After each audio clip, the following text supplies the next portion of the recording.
Thank you very much. I have to say that I didn't quite understand your argument. I'll just put this on the table. We can discuss it. You questioned Giulio's argument about defensive internationalization in order to escape the Brazil cost. And yet your last point seemed to be all about how companies were escaping Brazil in order to avoid the high exchange rate and to other things associated with the Brazil cost. So if I understood your argument, there's an internal contradiction in what you said. I see.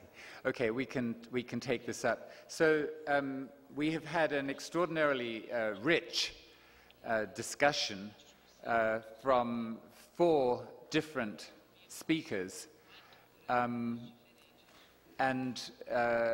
So the floor is now open for you to take up, I hope not the details, but the kind of the big arguments that you have heard.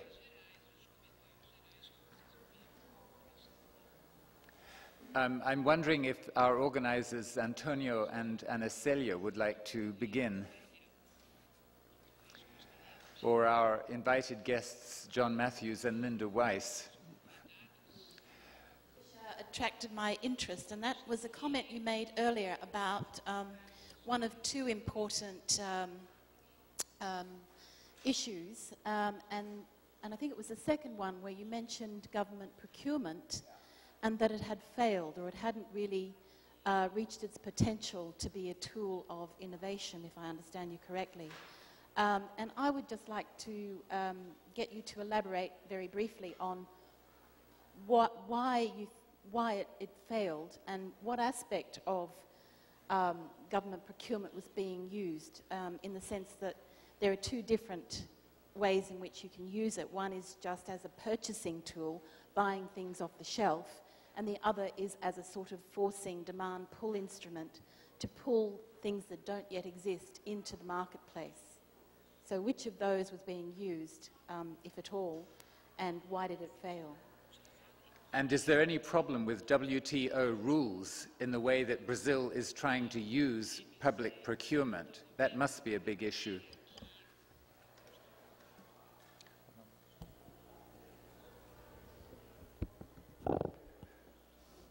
Sim, eu não sou especialista nessa área de compras governamentais. Dizer que não sou especialista nessa área de compras governamentais. Então, o que eu vou falar tem que ser ponderado por essa consideração.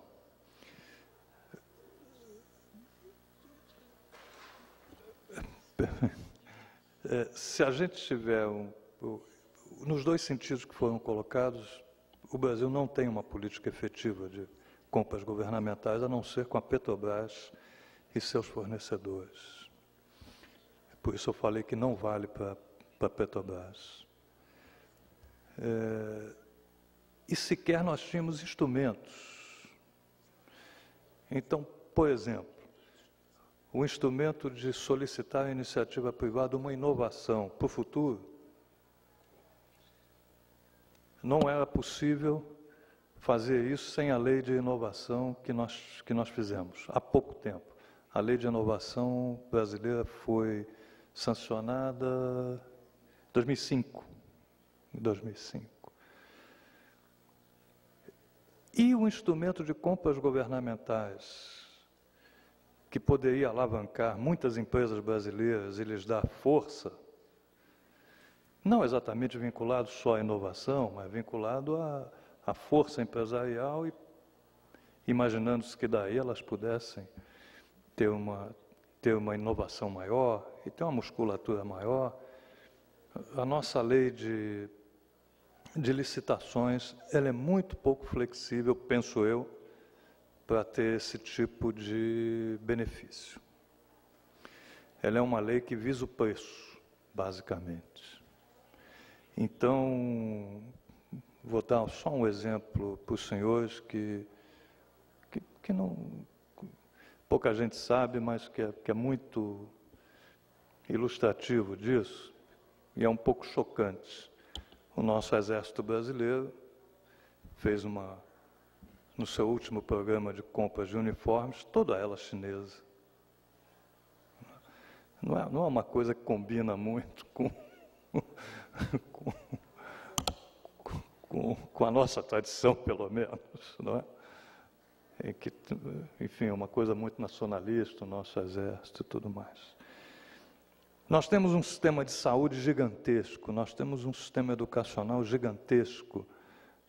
Por que não usar esse sistema para compras governamentais? Evidentemente, falar é fácil, fazer é muito difícil, eu não seria a pessoa mais indicada para isso, mas nós não caminhamos na ideia de compras governamentais, que eu acho que poderia ser um instrumento importante na área de saúde, na área de fármacos, na área de computação. Aliás, talvez eu esteja sendo injusto, talvez os nossos programas educacionais de informatização em escolas tenham dado um bom instrumento de capacitação de nossas empresas na área de informática, mas eu penso que a gente poderia desenvolver muito mais.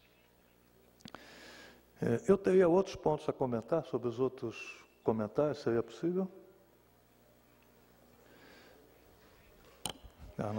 Sorry, just 1 second.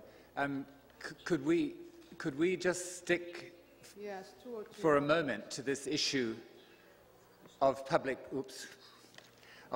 procurement, because it does seem to me to be really fundamental, and then you can come back and comment on what they said. Linda Weiss is a real expert on industrial policy and the WTO, on that linkage. And I wondered if you wanted to make a comment on what he just said, because Sergio didn't Julio didn't actually address your critical distinction between public procurement as a rather passive purchasing mechanism and public procurement as a way of driving innovation, driving firms into areas that don't already exist, using technologies that don't already exist. You didn't actually discuss that, but do you want to come back on that, Linda? Well, it is a critical tool of innovation, and if that is one of the missing links in the industrial policy framework here, then I can't think why it isn't being considered. Certainly China has cottoned on to this important issue, examining the Buy American Act and how it actually excludes, even under the government procurement agreement within the WTO, it manages to provide a protective framework for what are defined as American firms, so that China is now using that same framework to define Chinese firms, much to the disapproval of the Americans, of course, but completely legally, as it were. And the British and the European governments are studying the American approach as well, the American approach to technology procurement, which underlies most of its breakthroughs in innovation.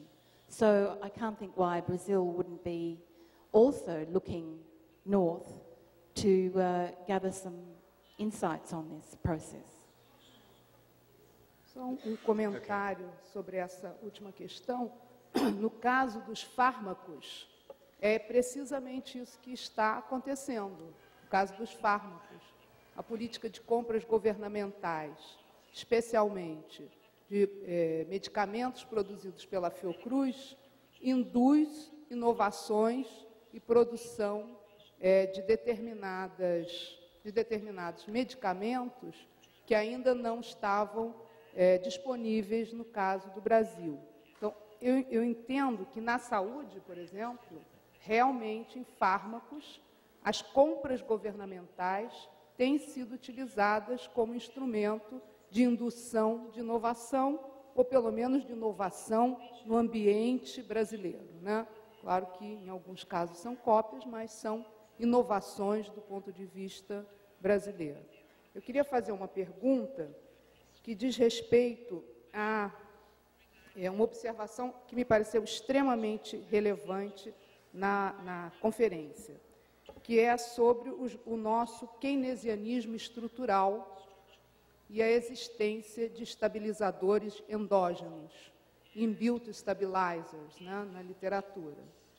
E, mais adiante, na segunda parte, que foi mais, na perspectiva, que foi mais de prescrição de políticas, da prescritiva, você faz menção a vários desgravamentos, né, a várias questões relacionadas com juros, câmbio e com o aparato de política macro. E a minha pergunta é como essas duas coisas se relacionam. Ou seja, se nos estabilizadores endógenos e no nosso keynesianismo estrutural não estão incluídos instrumentos de política macro que permitem que a recuperação das crises seja tão rápida como você mesmo observou. E acho que isso vai de encontro a uma observação do Glauco. Né? Qual é a relação entre essas duas coisas? O nosso keynesianismo estrutural. Do you want to reply now, or do we want to? Yeah. Okay, Fabio, and then we will. Oops. Fabio, and then we will. É um comentário sobre essa questão da compra das empresas estatais. Empresas estatais são animais esquizofrênicos, porque elas são, em parte, empresa, em parte, Estado. E o pedaço do cérebro que pesa mais varia com as condições institucionais. Se a gente olha, por exemplo, a Petrobras passou por uma fase em que o pessoal da indústria de bens de capital me dizia: a Petrobras é a mãe da indústria de bens de capital, porque ela tinha uma política muito agressiva de capacitação produtiva e tecnológica dos seus fornecedores. No passado, durante os anos 90, isso desapareceu completamente. A Petrobras deixou de ser Estado e passou a ser uma empresa. Lembro de uma conversa que tive com o diretor da Petrobras, lá para 2003, em que eu disse: você não está preocupado com o fato de que vai faltar resina? Não. Eu disse: bom, então tá. Então, quando você estiver preocupado, você cruza a rua, que eu estou lá no BNDES querendo tentar resolver este problema. Custou um enorme esforço de reversão da postura da Petrobras. Ora, eu acho que isso tem a ver, primeiro, com o contexto institucional. Segundo, com a história da empresa. Furnas, por exemplo, pegando o setor de energia elétrica, a CESP, em São Paulo, tinha essa postura, Furnas não tinha. A direção de Furnas me dizia, nos anos 70, o meu problema é fornecer energia elétrica barata com eficiência. Aonde eu compro os equipamentos é irrelevante. A CESP me dizia: somos uma agência de desenvolvimento do Estado de São Paulo, que também fornece energia. Eu diria que, além desses determinantes, é crítico o problema do financiamento. Se não consegue fazer nenhuma entidade estatal comprar local, se o financiamento não for competitivo, o que, mais uma vez, me remete à questão da política macro. Ou, se você quiser colocar de outra forma, a relação entre políticas que são explicitamente desenhadas para o desenvolvimento industrial e políticas que são implícitas, que são desenhadas com outros fins, mas têm uma profunda influência sobre o que acontece na indústria e que são mais importantes, a meu juízo, do que as políticas explícitas. Uma delas é, o grosso é a política macro. Bom, agora que chegou um aliado, fico mais à vontade. Décio Silva, da WEG, empresa que foi falada aqui, falar nisso. Alguém fez uma pergunta, vamos perguntar a ele de viva voz, não é? Chegou um aliado do câmbio, não é? Então, fazer um comentário sobre a colocação do Glauco, sempre muito ponderado. Não, eu acho que o câmbio é isso. Você tem que, qual é o lado que você olha, tem benefícios e tem problemas. Eu prefiro, numa certa fase de uma economia, um câmbio subvalorizado para dar consistência à sua industrialização. Eu acho que foi assim, pelo menos é a minha leitura, em vários países que antes fizeram um câmbio muito subvalorizado para depois, até mesmo por pressões da sua sociedade, abrir mão disso e ter uma valorização maior. Mas, enfim, é uma questão muito complexa. Tudo que eu for falar agora vai ficar sub judice, para ver o que o Décio vai observar. Na questão da internacionalização defensiva, que nós discutimos um pouco aqui, internacionalização defensiva no nosso meio é ir para fora para evitar o nosso custo. Então, eu deixo para você falar isso. Eu acho que aconteceu muito isso. Aconteceu demais. Mas mistura, o Glauco tem toda a razão. Então, vou falar um pouquinho da Marco Polo. A WEG fala depois. A Marco Polo fez as duas coisas, mas ela fez também a defensiva. Quer dizer, ela foi para fora para pular a nossa falta de competitividade. Você também fez isso. Enfim, as coisas estão todas misturadas. Nós temos que continuar essa discussão para decantar e ver o que está por trás desse processo. O processo das empresas irem para o comércio e para serviços, as nossas grandes empresas industriais, que eu coloquei aqui também, como uma possibilidade de estudo para a gente avaliar se essa é uma tendência, é porque é novo, eu não acho que é velho, Glauco, nesse caso. Acho que a nossa empresa industrial, Décio também pode colocar algo sobre isso. A nossa empresa industrial, ela, até agora, foi muito genuína na sua, não é? Nas empresas do IED, sempre muito próximas da indústria, muito agarradas com a indústria. Não é? Eu acho que menos. Então, você tem o caso da Coteminas, que entrou numa grande rede de comercialização. Você tem o caso do Grupo Ultra, que tem na rede de distribuição de petróleo, de combustíveis, hoje um negócio muito grande, que complementa outro. Eu citei o caso da REG, que fez um esforço agora enorme de modernização de sua rede de comércio, talvez esteja lucrando muito mais com isso do que com a sua própria. E citei o caso da Riachuelo, todos esses casos que a gente conhece bem, que hoje Guararapes é Riachuelo, mas é muito mais Riachuelo do que Guararapes, que é a indústria. Quem sabe isso não é uma tendência, aí eu concordo muito com o Davi, de um estabilizador que a grande empresa está vendo como um estabilizador de seu caixa, o Fábio também colocou isso, mas também um estabilizador de concorrência, porque na indústria ela não consegue ser competitivo diante de uma pressão violenta que vem do câmbio, que vem de fora, e aí o câmbio desfavorece nesse caso, e aí ela procura fatores de competitividade, pelo menos no mercado interno, e vai para o comércio. São coisas muito novas, a gente está discutindo aqui os impactos de uma crise, então eu não sei se é uma tendência geral, se é uma coisa fortuita, nós teríamos que avaliar esse problema.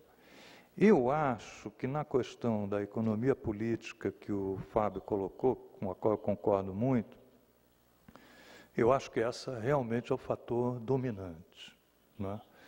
Ou seja, muito dos nossos problemas do Brasil de não desenvolvimento como poderia ser, de sua competitividade industrial, de sua inovação, tem a ver, sim, com o poder financeiro versus o poder industrial. Eu acho que foi uma forma como o nosso capital financeiro entrou dentro das instituições, fez uma agenda do Brasil e que eu acho que está mudando. Eu gostaria que tivesse mudado mais com a crise. Quando a crise veio, todo mundo ficou tremendo de medo, e ainda estamos com muito medo, mas havia uma expectativa de que ela colocaria o Brasil, pelo menos seus dois preços que a gente achava, que pelo menos muita gente achava que estava fora do lugar, no seu devido lugar. Câmbio e juros. Juros num nível imaginado, eu vou falar uma taxa, mas só como referência, que o nosso juros baixasse, por exemplo, a um nível como entre 6% e 7% ao ano, como taxa básica, como taxa de referência. Ficou em 8,75% e não vai sair daí tão cedo, quase 9%, é um nível mais alto. Se fosse um nível mais baixo, eu acho que mudaria completamente o que você falou de portfólio, tá certo? Da decisão de portfólio. Foi muito oportuna a lembrança do Fábio. Também não vamos esquecer os determinantes macroeconômicos muito gerais desse processo. A empresa não se vê muito compelida a inovar porque ela tem do seu lado, com a sua enorme capacidade de geração de caixa. Aliás, temos que falar das outras empresas pequenas, como o Glauco colocou, só esse parênteses. Mas ainda continuando nesse padrão, porque ela tem uma alternativa de aplicação de recursos sem risco extremadamente importante. Eu acho que é por isso também que a gente não tem tantas iniciativas como na área de Venture Capital, como foi colocado, mas eu acho que nós temos todo o arcabouço. Eu gostaria de ver esse país com uma taxa de juros de 6% e ver o impacto disso nas seguintes coisas. Investimento em inovação das empresas. Toda a modernidade que nós não podemos usufruir, sobretudo para pequena e média empresa, como, por exemplo, estruturas de financiamento mais desenvolvidas, como Venture Capital, por exemplo. Aliás, eu gostaria de ver o país tendo um crescimento como foi os anos de 2004, 5, 6, 7, 8, mais uns 2, 3 anos, porque eu acho que a nossa pequena e média empresa seria outra, se tivesse engatado um processo como esse. Gostaria de ver como é que seria esse ponto. Enfim, eu acho que, sim, tem um problema de financiamento muito grave na economia, talvez não tivesse sido claro na minha exposição. Quando eu me referi à remoção das questões financeiras, foi para a grande empresa, porque a gente sabe, tem toda uma produção dizendo que há uma restrição de financiamento no investimento da empresa brasileira. Está certo? Motivado por um sistema bancário que não empresta no longo prazo, onde a taxa de juros é muito alta, por um incipiente desenvolvimento do mercado de capitais. É isso que eu acho que mudou. O financiamento da economia continua exatamente com os seus graves problemas. Foi dito aqui que é um problema de financiamento você fazer compras governamentais. Concordo plenamente. O pré-sal pode nos redimir dessa questão, quem sabe, né? Talvez nós tenhamos um pouco mais de financiamento, e o governo encontrou na crise formas de financiamento ao BNDES, transferiu ao BNDES 100 bilhões de reais e o mundo não acabou por conta disso. Certo? Então, tem formas também de financiamento que nós podemos usar e ficamos muito presos nesse processo.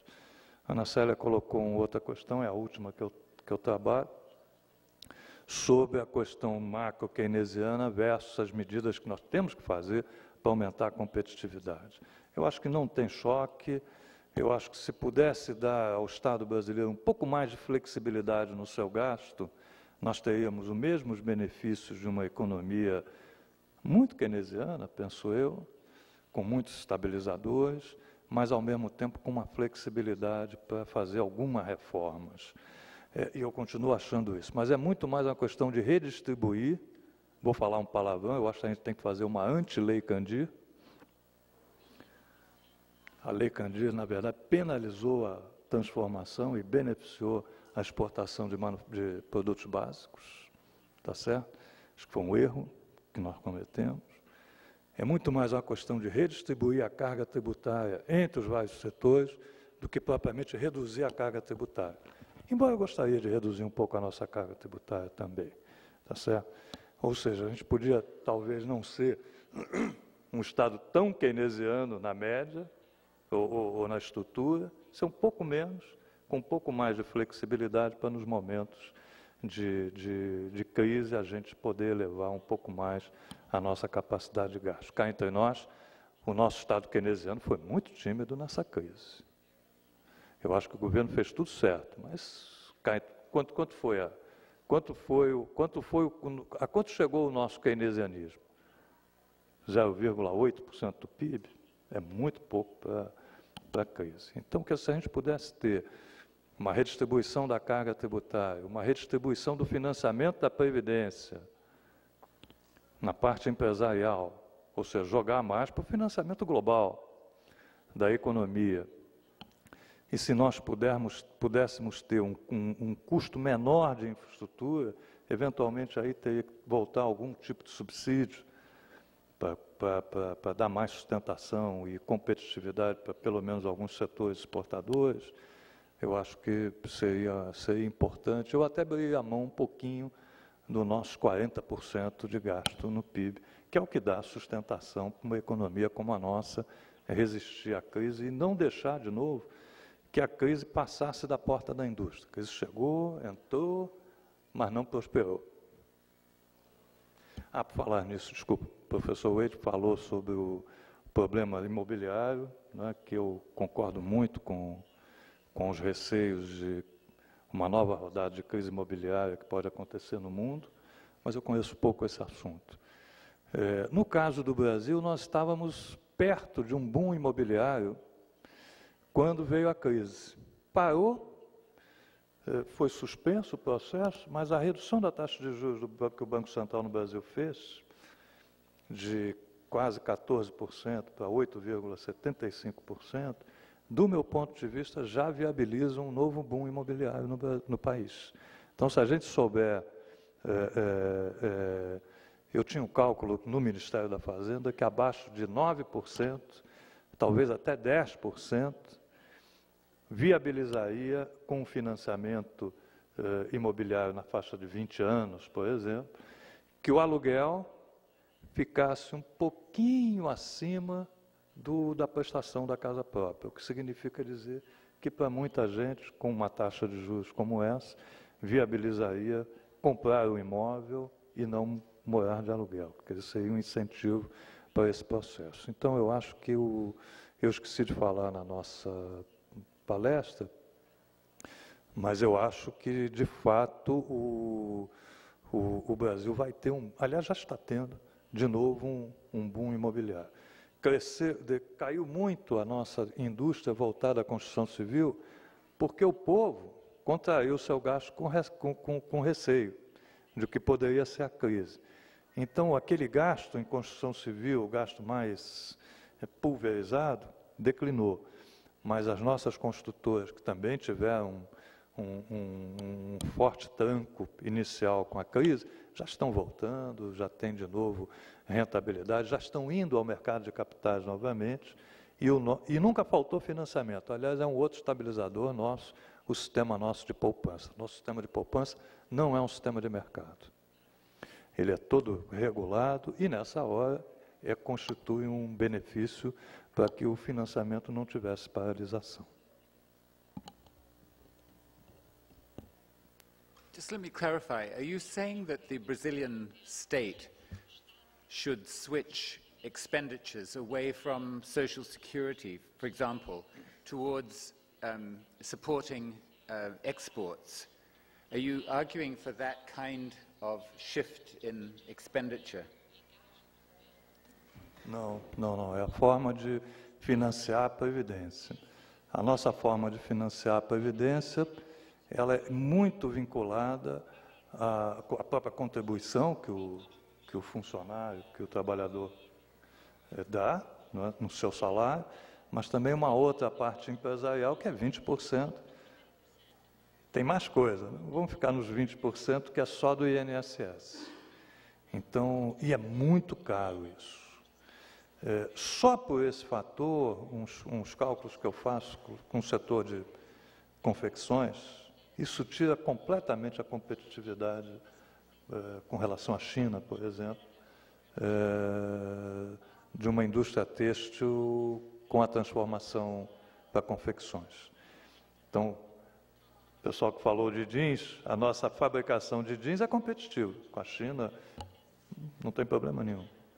A nossa tarifa de importação protege completamente o nosso setor de produção de jeans. A nossa calça jeans já não é.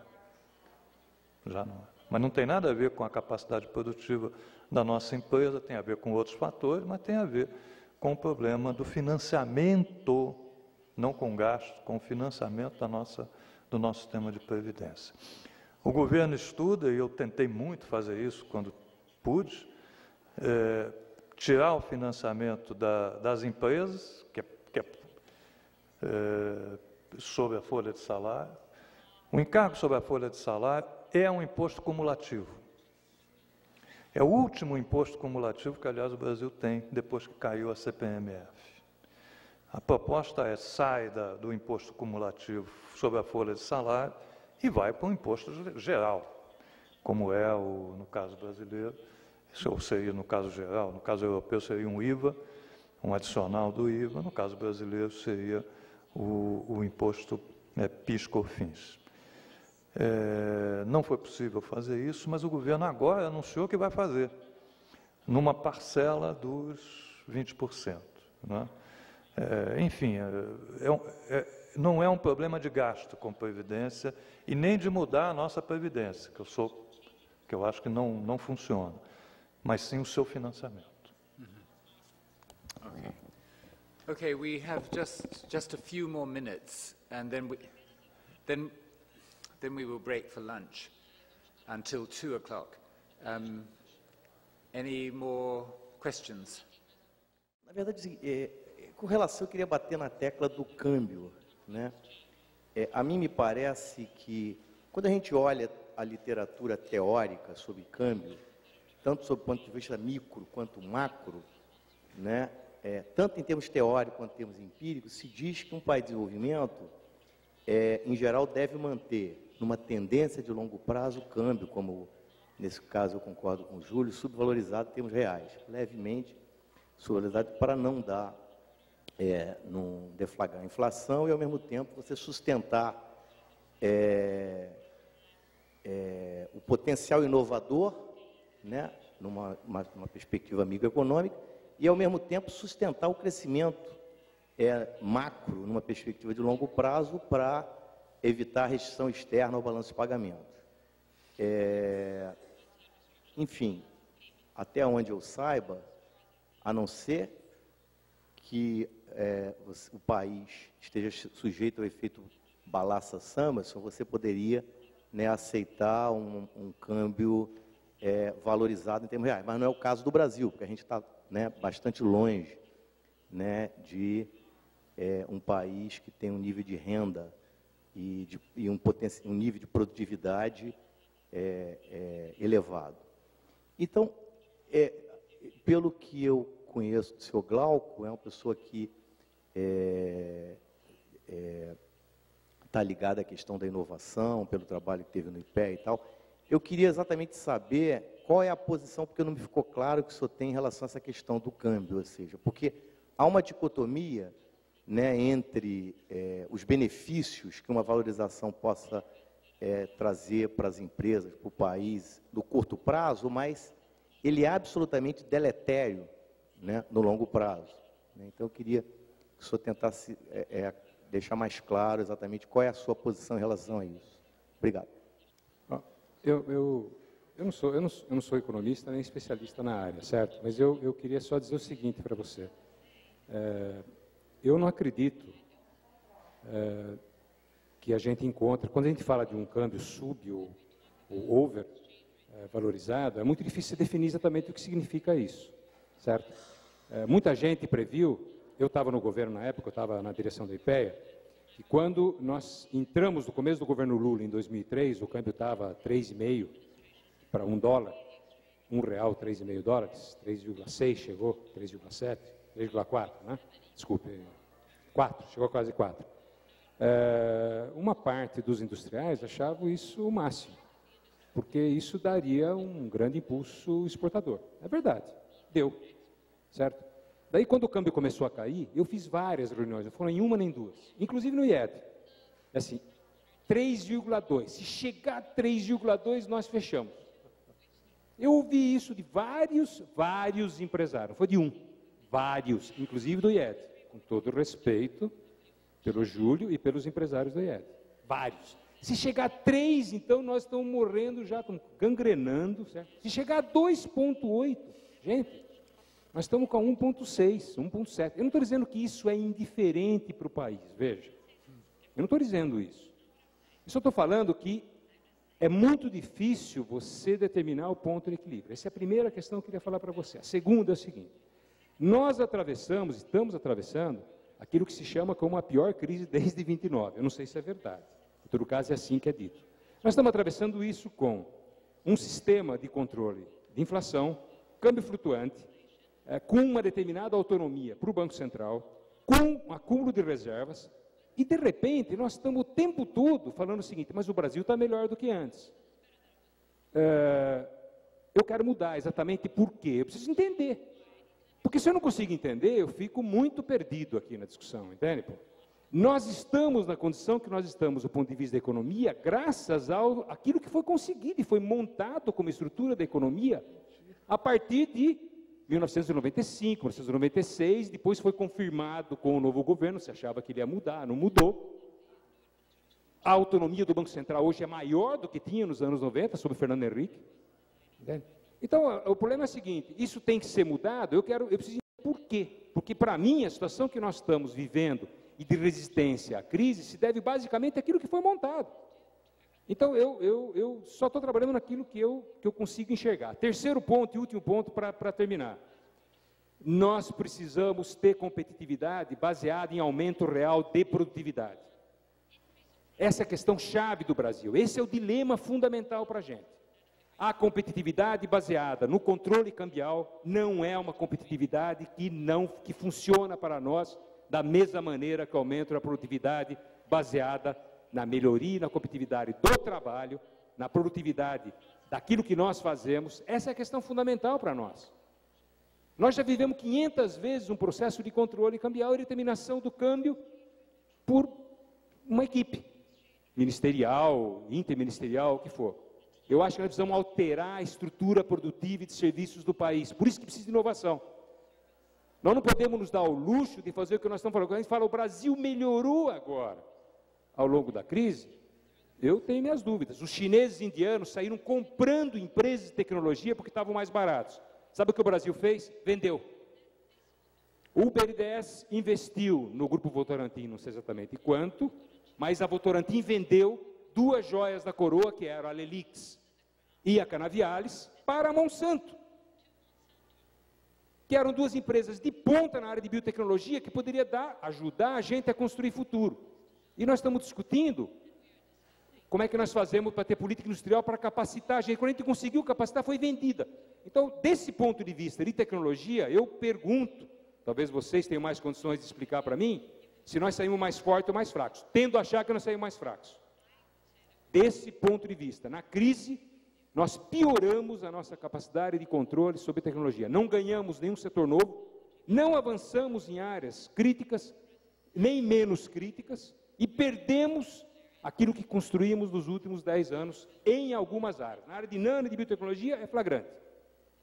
Flagrante. Estou fazendo um estudo direto sobre uma empresa de ponta de pesquisa de câncer na área de biotecnologia, que é uma empresa globalizada, é brasileira, mas nasce globalizada, e eles estão parados porque a empresa que fornece em determinadas fases da biotecnologia, que está lá na área de São Francisco, ela não consegue fazer porque ela não tem dinheiro para fazer os testes. Eu fiz a pergunta para o empresário: por que você não compra a empresa americana? Que não custa absolutamente nada do ponto de vista do investimento dele. e não tem resposta. Tem uma resposta no financiamento, é difícil acertar com o BNDES quando o financiamento não é muito grande. Tem uma série de outras questões, entende? Mas, do ponto de vista de tecnologia, nós, diferentemente dos nossos concorrentes diretos, China e Índia, nós saímos perdendo. Nesse exato momento, perdendo, na crise. E isso, para mim, é uma tragédia. Para mim, eu trabalhei em política industrial, para mim, isso é uma tragédia. Muito ruim. Elogio outros pontos, como eu elogiei para vocês, do ponto de vista da economia. Acho que o povo vive melhor, vamos dizer assim, sob esse governo do que no outro, do que em outro período. Mas, do ponto de vista de tecnologia, nós temos muito feijão pela frente para comer. Né? Thanks. Okay, the last word then to Giulio. Bom, não vamos transformar essa discussão numa discussão de governo, não é? Mas também não queria deixar de dar a minha opinião.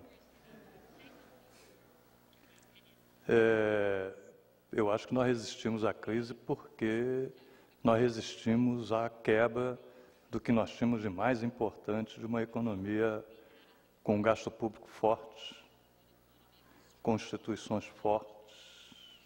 Em outras palavras, porque o nosso neoliberalismo não conseguiu destruir o BNDES. E bem que tentou. A Petrobras, bem que tentou.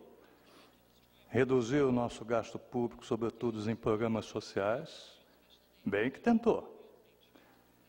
Em não termos políticas industriais, bem que tentou.